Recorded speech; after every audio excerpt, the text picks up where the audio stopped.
I Sex Pistols non hanno salvato il rock, non lo hanno migliorato e non hanno indicato una direzione da seguire. Hanno fatto qualcosa di molto più radicale.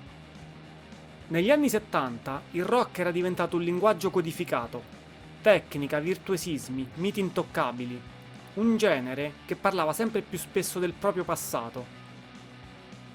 Poi improvvisamente quella costruzione crolla, non per mano di grandi musicisti, ma per l'arrivo di una band che non voleva essere all'altezza di nulla.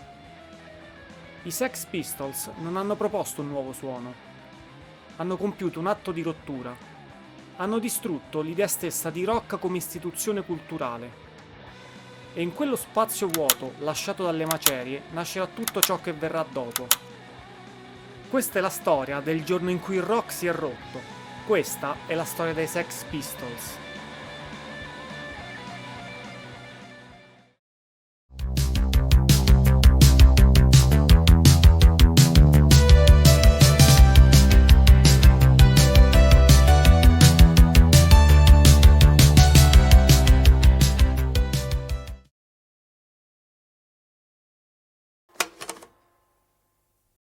Benvenuti a Ombre Sonore. Per capire i Sex Pistols dobbiamo prima capire Londra a metà degli anni 70, perché non si può separare quella band dal momento storico che l'ha generata. La crisi petrolifera aveva lasciato ferite profonde nell'economia britannica. La disoccupazione giovanile era alle stelle, i blackout energetici erano frequenti e le tensioni sociali esplodevano regolarmente per le strade. Il governo laburista barcollava sotto il peso di scioperi continui e per i giovani il futuro non prometteva assolutamente niente.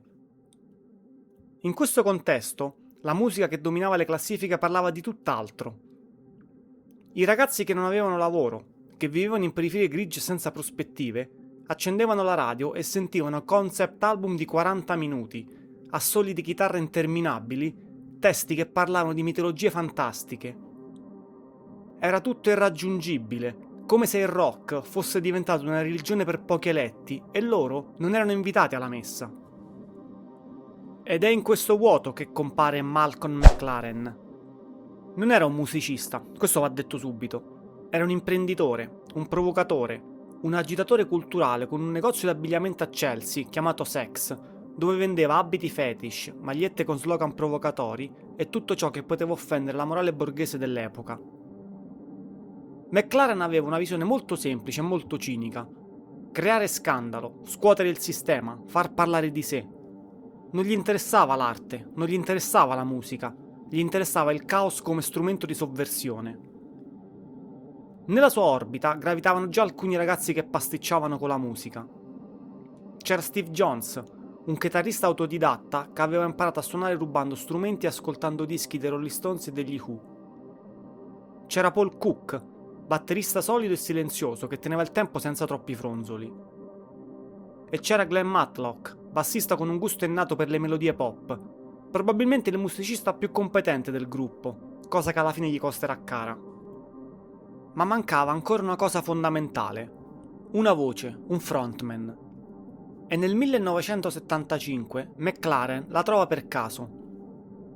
Si chiama John Lydon, ha 19 anni, capelli verdi tagliati male, uno sguardo velenoso e un'attitudine che trasuda disprezzo per tutto e tutti. Gli fanno cantare una canzone al jukebox del negozio, di Alice Cooper. Non sa cantare, non nel senso tradizionale del termine, ma la sua presenza è magnetica, il suo disprezzo è palpabile ed è esattamente quello che McLaren stava cercando. Viene ribattezzato Johnny Rotten, che significa marcio, ed è perfetto per lui. E così, quasi per caso, ma anche per calcolo preciso, nasce la band che da lì a poco spezzerà il rock in due. Ma chi erano veramente questi ragazzi prima di diventare il nemico pubblico numero uno della Gran Bretagna? John Joseph Lydon nacque il 31 gennaio 1956 a Finsbury Park, Londra, da una famiglia irlandese della working class. Suo padre lavorava come gruista, la madre faceva lavori domestici. Cresciuto in un ambiente cattolico rigido, John era un bambino intelligente e curioso, ma la sua infanzia fu segnata da un evento traumatico, All'età di 7 anni contrasse una meningite così grave che lo lasciò in coma per diversi mesi. Quando si svegliò, aveva perso quasi completamente la memoria. Dovette rimparare tutto, a parlare, a camminare, a riconoscere i propri genitori. Quella malattia lo cambiò per sempre. Tornò a scuola diverso, con uno sguardo fisso e penetrante causato dai danni alla vista. I compagni lo prendevano in giro, gli insegnanti lo consideravano un elemento di disturbo. John cominciò a coltivare una rabbia fredda contro qualsiasi forma di autorità. Leggeva voracemente, divorava libri, amava il glam rock dei T-Rex e dei Roxy Music. Ma soprattutto imparò a usare l'ironia tagliente e il sarcasmo come armi di difesa. A 19 anni, nel 1975, era un ragazzo disoccupato, vestito in modo stravagante, con capelli tinti di verde e una maglietta di Pink Floyd, con su scritto I Hate. Era esattamente l'antieroe che il punk stava aspettando. Steve Jones aveva avuto un'infanzia ancora più dura. Nato il 3 settembre 1955 in un quartiere di Londra Ovest, Steve crebbe in una famiglia disfunzionale. Il patrigno lo abusava regolarmente e Steve fuggiva di casa ogni volta che poteva. Trovò rifugio nella musica e nel crimine. A 13 anni rubava già tutto ciò che poteva: biciclette, macchine e soprattutto strumenti musicali. La sua prima chitarra fu rubata. Il suo primo amplificatore fu rubato. Secondo la leggenda, persino il microfono che Rotten avrebbe usato fu rubato da Steve durante un concerto di David Bowie. Steve imparò a suonare la chitarra chiudendosi per ore nella sua camera, con le cuffie attaccate, suonando sopra i dischi dei Rolling Stones, dei Faces e degli Who. Non sapeva leggere la musica, non conosceva la teoria, ma aveva un orecchio naturale e una determinazione ossessiva. Voleva essere una rockstar, non per la fama, ma per scappare dalla vita di merda che la sua famiglia gli aveva dato. La musica era la sua unica via d'uscita. Paul Cook, nato il 20 luglio 1956 a Londra, era il miglior amico di Steve fin dall'infanzia. Era il più silenzioso del gruppo, quello che parlava poco ma suonava la batteria con una precisione solida e affidabile. Anche Paul veniva da una famiglia operaia, anche per lui non c'erano grandi prospettive. Aveva cominciato a suonare la batteria quasi per caso, perché a Steve aveva bisogno di qualcuno che tenesse il tempo. I due erano inseparabili, e quando Steve decise di formare una band, Paul fu la scelta naturale. Infine c'era Glenn Matlock, nato il 27 agosto 1956. Glenn era diverso dagli altri, veniva da una famiglia più stabile, aveva studiato arte alla St. Martin's School e soprattutto sapeva suonare davvero. Amava i Beatles, gli Small Faces, il pop melodico anni 60. Glenn lavorava part-time al negozio di McLaren, Saks, dove vendeva abiti e parlava con i clienti eccentrici che entravano. Aveva un gusto innato per le melodie, sapeva costruire linee di basso che fossero memorabili e orecchiabili. Era il più competente a livello tecnico dei quattro, cosa che alla fine sarà il suo problema. L'incontro decisivo avvenne gradualmente. Steve, Paul e Glenn già si conoscevano, già provavano in varie formazioni, tra cui The Strand e The Swankers. Suonavano principalmente cover degli Small Faces e dei The Who. McLaren li notò, vide del potenziale grezzo, ma capì che mancava qualcosa: un frontman. E poi, nell'estate 1975, John entrò nel negozio Saks. McLaren lo guardò e capì subito. Quella rabbia nello sguardo, quel disprezzo palpabile, quell'aria di chi non ha niente da perdere. Lo portò nel retrobottega, mise su una canzone di Alice Cooper, I'm 18, e disse a John di cantare sopra il jukebox. John non cantò nel senso classico, urlò, sputò parole, si contorse come se stesse soffrendo fisicamente. Steve Jones, che era lì, pensò che fosse ridicolo. McLaren, invece, vide oltre. Vide il caos, vide la provocazione, vide esattamente ciò che cercava. John Lydon divenne Johnny Rotten e i Sex Pistols erano appena nati.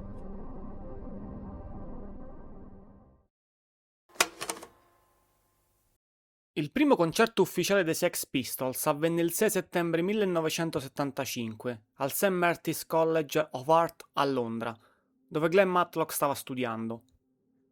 Durò 10 minuti. 10 minuti di puro caos prima che qualcuno staccasse la corrente. La band era tecnicamente terribile, il suono era sporco, Rotten non stava mai fermo, si contorceva, urlava, insultava il pubblico. Ma c'era qualcosa di elettrizzante in quella performance. Non era rock nel senso tradizionale, era rabbia allo stato puro. Nei mesi successivi, i Sex Pistols cominciarono a suonare ovunque accettassero di averli. Pub, piccoli club, college. Ogni concerto finiva in caos. Il pubblico o li adorava con devozione cieca o li odiava visceralmente. Rotten sputava sul pubblico, il pubblico sputava su di lui, le risse esplodevano regolarmente, i locali cominciarono a bannarli. Ma la voce si sparse. C'era questa band che stava facendo qualcosa di completamente diverso. Il 4 giugno 1976 avvenne un concerto che sarebbe diventato leggenda. Il Leicester Free Trade Hall di Manchester. Circa 40 persone. Una serata insignificante sulla carta. Ma in quella stanza c'erano molte persone che sarebbero diventate leggende nella musica. C'erano Peter Hook e Bernard Sumner, che avrebbero fondato i Joy Division. C'era Howard Devoto, che avrebbe creato i Buzzcock. C'era, secondo alcune testimonianze, anche Morrissey, futuro cantante degli Smiths. La leggenda dice che chiunque fosse presente a quel concerto abbia poi formato una band. E forse è vero. Perché i Sex Pistols, quel giorno, dimostrarono una cosa semplice ma rivoluzionaria. Non serviva essere virtuosi per fare musica. Bastava avere qualcosa da dire e il coraggio di urlarlo. Ma il momento che cambiò tutto veramente fu il 1 dicembre 1976. Thames Television, Londra, tardo pomeriggio. I Sex Pistols erano ospiti del programma Today, condotto da Bill Grundy. Dovevano esserci quindi, si dice, ma avevano cancellato all'ultimo momento. I Pistols erano il ripiego dell'ultimo minuto. Grundy li guardava con quello sguardo condiscendente che si riserva ai fenomeni da baraccone. Li provocò, li chiamò sporchi. Li derise, pensando che tanto erano ragazzini, che non avrebbero avuto il coraggio di rispondere davvero. E invece, Steve Jones, alla fine di un'escalation di provocazioni, gli disse: "You, Dirty Fucker", in diretta nazionale, alle 6 di sera, l'ora in cui le famiglie cenavano davanti al televisore. L'esplosione fu immediata. Le telefonate furiose invasero la rete televisiva. I giornali, il giorno dopo, urlavano scandalo da ogni prima pagina. Il Daily Mirror titolò The Fault and the Fury. I Sex Pistols, che fino a quel momento erano conosciuti solo in alcuni circoli underground di Londra, diventarono improvvisamente il nemico pubblico numero 1 della Gran Bretagna. Non per la loro musica, per le parolacce, ma era esattamente quello che McLaren voleva. Da quel momento, ogni loro mossa divenne un evento nazionale. Ogni concerto si trasformava in potenziale campo di battaglia, con locali che all'ultimo momento si rifiutavano di ospitarli e autorità locali che vietavano le loro esibizioni. Il tour che avrebbe dovuto accompagnare il loro primo singolo, Anarchy in the UK, si trasformò nel cosiddetto Anarchy Tour, una serie di concerti cancellati, divieti, fughe da una città all'altra. Anarchy in the UK uscì il 26 novembre 1976 ed era il loro manifesto. I am an antichrist, I am an anarchist. Non proponeva soluzioni, non offriva alternative. Proponeva solo caos puro, rifiuto totale. La EMI, la loro etichetta discografica, spaventata dallo scandalo, li lasciò dopo appena 3 mesi, pagandoli per andarsene. Anche la AM Records li firmò e poi li cacciò dopo 6 giorni, distruggendo tutte le copie già stampate del loro secondo singolo, God Save the Queen. Ma ormai era troppo tardi per fermarli. I Sex Pistols erano diventati un fenomeno incontrollabile. Nel mezzo del caos, della censura, dei tour cancellati e delle etichette che li scaricavano, i Sex Pistols riuscirono finalmente a registrare un album. Uno solo. Nevermind the Bollocks, Here's the Sex Pistols, uscito il 28 ottobre 1977 per la Virgin Record, l'unica etichetta abbastanza coraggiosa da tenerli. Il titolo stesso era una provocazione. Bollocks è una parolaccia britannica che significa cazzate, e infatti diversi negozi furono minacciati di azioni legali per oscenità solo per averle esposto in vetrina. Entrò subito nelle classifiche britanniche, non per moda, non per hype costruito, ma perché conteneva 11 tracce di energia pura, rabbia allo stato grezzo, che davano voce a una generazione intera che non si riconosceva in nulla. Anarchy in the UK apriva l'album come una dichiarazione di guerra. God Save the Queen era l'insulto definitivo alla monarchia, uscito come singolo nel maggio 1977, proprio durante il giubileo d'argento della regina Elisabetta. Era un sacrilegio nazionale. La BBC lo censurò immediatamente. Molti negozi si rifiutarono di venderlo, eppure salì inesorabilmente in classifica. Ufficialmente arrivò al numero 2, ma molti sostengono ancora oggi che fosse numero 1 e che le classifiche fossero state manipolate per evitare che un brano così sovversivo vincesse durante il giubileo. Per accompagnare il singolo, i Sex Pistols organizzarono un concerto su una barca sul Tamigi, davanti al Parlamento, il 7 giugno 1977. Nonostante i permessi, la polizia li fermò prima che finissero il set, arrestando McLaren e diversi membri dello staff. Pretty Vacant parlava del vuoto come condizione esistenziale. Una generazione che si sentiva svuotata di significato, senza futuro, senza speranza. Holidays in the Sun catturava la paranoia claustrofobica di un viaggio a Berlino, con il muro che divideva la città, metafora perfetta della prigione che era diventata la Gran Bretagna. E poi c'era Bodies, forse il brano più violento e disturbante dell'intero album. Un grido contro l'aborto, contro la vita, contro tutto, talmente crudo che ancora oggi mette a disagio chi lo ascolta. Rotten urlava come se stesse vomitando le parole, come se non riuscisse a contenerle dentro. La produzione dell'album, curata da Chris Thomas, che aveva già lavorato con Pink Floyd e Roxy Music, e Bill Price, era sorprendentemente pulita per gli standard punk. Le chitarre di Steve Jones erano potenti, stratificate, quasi heavy metal. Il basso di Glenn Matlock, che aveva già lasciato la band durante le registrazioni, era melodico, pop, perfetto. La voce di Rotten era tutto: rabbia, sarcasmo, disperazione, ironia tagliente. Non c'era niente di superfluo in quell'album, nessuna traccia di riempimento. Ogni pezzo colpiva, sporcava, lasciava il segno. Era l'unico album che avrebbero mai fatto come band funzionante, e bastava. Ma dietro il successo, la band stava già implodendo. Glenn Matlock era stato espulso nel febbraio 1977. Le ragioni ufficiali variavano. Secondo McLaren, Glenn amava troppo i Beatles, il che lo rendeva incompatibile con lo spirito punk. Secondo altri, c'erano tensioni personali con Rotten, che lo disprezzava per la sua competenza tecnica e il suo background più borghese. La verità probabilmente era più semplice. Glenn era troppo normale, troppo musicista, troppo poco autodistruttivo per quello che i Sex Pistols stavano diventando. Al suo posto entrò John Simon Ritchie, meglio conosciuto come Sid Vicious.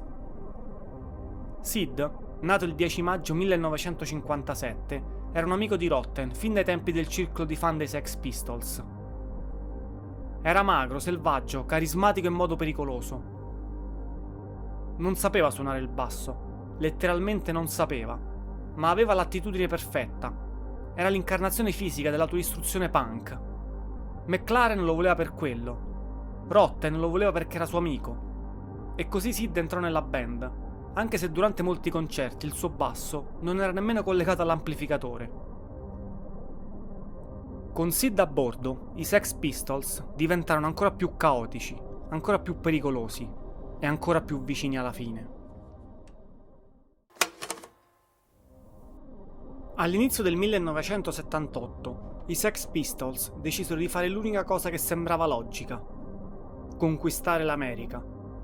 McLaren organizzò un tour di 2 settimane attraverso gli Stati Uniti, dal 5 al 14 gennaio 1978. Ma invece di concentrarsi sulla scena punk già consolidata nella East e nella West Coast, McLaren volle provocare. Scelse deliberatamente il sud profondo e posti come Atlanta, Memphis, San Antonio, Baton Rouge. Voleva lo scontro, voleva vedere cosa sarebbe successo portando il punk nel cuore conservatore dell'America. Fu un disastro. Il pubblico era ostile. I locali erano pieni di cowboy che venivano solo per vedere il fenomeno da baraccone e magari menare qualcuno. Rotten odiava tutto, odiava l'America, odiava il tour, odiava McLaren per averli trascinati in quel circo. Sid era sempre più perso nella sua dipendenza da eroina, completamente fuori controllo. Durante un concerto a San Antonio si ferì deliberatamente sul palco, incidendosi il petto davanti al pubblico. Il sangue colava sul corpo mentre continuava a suonare il basso scollegato. La tensione tra Rotten e McLaren era arrivata al punto di rottura. Rotten sentiva di essere diventato un burattino, una marionetta nelle mani di un manager che orchestrava ogni mossa per creare scandalo. Non gli interessava più fare il nemico pubblico. Voleva fare musica vera, evolvere, andare oltre. McLaren invece voleva solo più caos, più provocazione, più soldi. L'ultimo concerto fu il 14 gennaio 1978 al Winterland Ballroom di San Francisco. La band suonò senza convinzione, meccanicamente, come automi stanchi. Alla fine dell'ultima canzone, No Fun, Rotten si fermò, guardò il pubblico in silenzio per qualche secondo, che sembrarono eterni, poi disse nel microfono: Ever get the feeling you've been cheated? Good night. Con quelle 6 parole, Rotten smascherò tutto. Non stava parlando solo al pubblico di San Francisco, stava parlando a se stesso, alla band, a chiunque avesse creduto che i Sex Pistols fossero davvero quello che McLaren aveva venduto. Perché la verità è che erano stati truffati in un modo o nell'altro. McLaren aveva costruito un prodotto perfetto di ribellione confezionata, una rivolta calcolata fin nei minimi dettagli. E Rotten, in quel momento finale, si rifiutò di continuare a recitare la parte. Era l'ultimo atto di autenticità in una storia costruita sulla provocazione orchestrata. La rabbia era vera, il rifiuto era vero, ma il circo intorno era sempre stata una messa in scena. E ora, finalmente, qualcuno lo stava dicendo ad alta voce. I Sex Pistols erano finiti. Nei giorni successivi, Rotten volò da solo a New York e dichiarò che per lui i Sex Pistols erano finiti. Steve e Paul erano confusi, non sapevano cosa fare. McLaren cercò disperatamente di tenere in piedi il progetto, arrivando persino a proporre di sostituire Rotten con Sid come frontman. Un'idea assurda considerando che Sid riuscì a malapena a stare in piedi. Ma ormai era finita. L'energia si era consumata completamente. Il gesto era compiuto e ora rimanevano solo le macerie. Quando i Sex Pistols si sciolsero, ognuno dei membri prese strade radicalmente diverse. Ma nessuna di quelle strade ebbe mai la stessa carica esplosiva del momento originale. Sid Vicious è il primo a cadere, ed è anche quello la cui storia diventa immediatamente mitologia. Dopo lo scioglimento, la sua relazione tossica con Nancy Spungen, una groupie americana con cui era ossessivamente legato, lo portò sempre più in fondo nel baratro della dipendenza. Si trasferirono a New York, all'Hotel Chelsea, vivendo in una stanza che era un deposito di siringhe, vodka e caos totale. Nell'ottobre del 1978, Nancy fu trovata morta nel bagno della loro stanza, accoltellata. Sid venne accusato di omicidio, ma non fece mai in tempo ad arrivare a processo. Infatti, il 2 febbraio 1979, pochi mesi dopo, morì per overdose di eroina in un appartamento di Manhattan. Sua madre, che gliel'aveva procurata, sostenne che fosse un incidente. Altri pensano fosse un suicidio. Sid morì a 21 anni.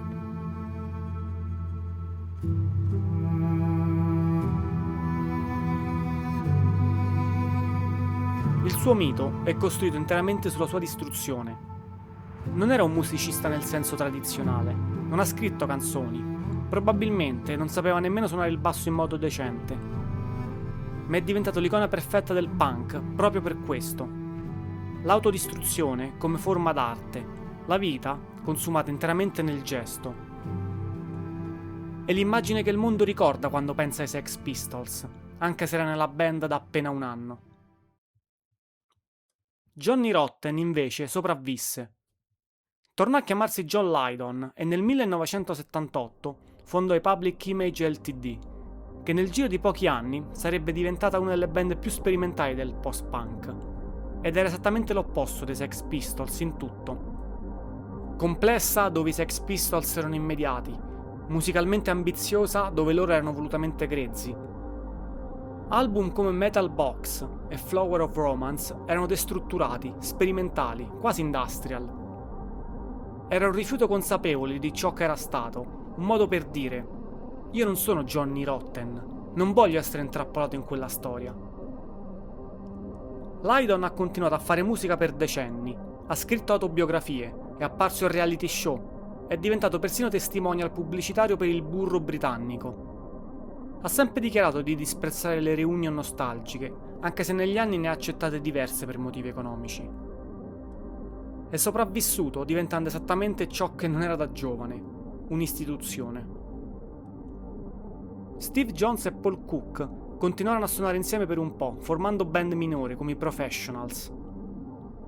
Steve alla fine si trasferì a Los Angeles, divenendo un chitarrista di sessione rispettato, lavorò con artisti come Iggy Pop e altri nomi importanti del rock. Negli anni 2000 ha condotto un programma radiofonico molto seguito, Jones's Jukebox, dove parlava di musica con uno stile rilassato e sorprendentemente colto. Ha scritto un'autobiografia onesta e cruda, Lonely Boy, in cui ha parlato apertamente degli abusi subiti da bambino e della sua dipendenza dal sesso. Paul Cook ha continuato a suonare la batteria con varie band, niente di particolarmente memorabile, ma con dignità e professionalità. È sempre stato quello più silenzioso, anche dopo la fine. Glenn Matlock, quello che era stato cacciato prima ancora del vero successo, ha forse avuto la carriera più stabile e felice di tutti. Ha continuato a scrivere canzoni pop melodiche, ha suonato con Iggy Pop, ha formato i Rich Kids e nel corso degli anni è diventato un bassista rispettato nella scena rock britannica. Non ha mai portato rancore, almeno pubblicamente. Ha sempre detto che essere nei Sex Pistols, anche per quel breve periodo, è stata la cosa migliore che gli sia mai capitata. I Sex Pistols si sono riformati negli anni successivi, più di una volta. Ci sono stati tour nostalgici nel 1996, nel 2002, nel 2007. C'è stato il merchandising, documentari autorizzati, ristampe deluxe. Johnny Rotten che canta Anarchy in the UK a 60 anni davanti a un pubblico pagante. Tutto molto professionale, tutto molto lontano da ciò che erano stati. Ma tutto questo, capite, è irrilevante. Ciò che conta, ciò che continua a contare ancora oggi, è il periodo tra il 1975 e il 1978. Quei 4 anni brevissimi di puro caos, di energia incontrollabile, di rifiuto totale di ogni compromesso. In quegli anni i Sex Pistols dimostrarono che il rock non era un tempio intoccabile abitato da divinità irraggiungibili. Dimostrarono che poteva essere profanato, distrutto, ridotto in macerie. Dimostrarono che non serviva essere virtuosi per avere qualcosa da dire, che l'attitudine contava infinitamente di più della tecnica, che la rabbia autentica era una forma di espressione legittima. E soprattutto dimostrarono una cosa fondamentale, che il momento conta più della durata. Non sono stati i primi a inventare il punk, non sono stati una band longeva, non hanno prodotto una discografia sterminata, ma hanno cambiato tutto. Dopo di loro, chiunque poteva prendere una chitarra e formare una band. Non serviva permesso, non serviva studiare per anni, non serviva aspettare di essere abbastanza bravi. Bastava avere qualcosa da dire e il coraggio di urlarlo. Il post-punk prende forma da lì. La new wave prende forma da lì. Tutto ciò che è venuto dopo, in un modo o nell'altro, passa attraverso quel buco che i Sex Pistols hanno fatto nel tessuto del rock. E questo, alla fine, è tutto ciò che serve per essere ricordati davvero. Questo è stato Ombre Sonore. Grazie per essere stati con me.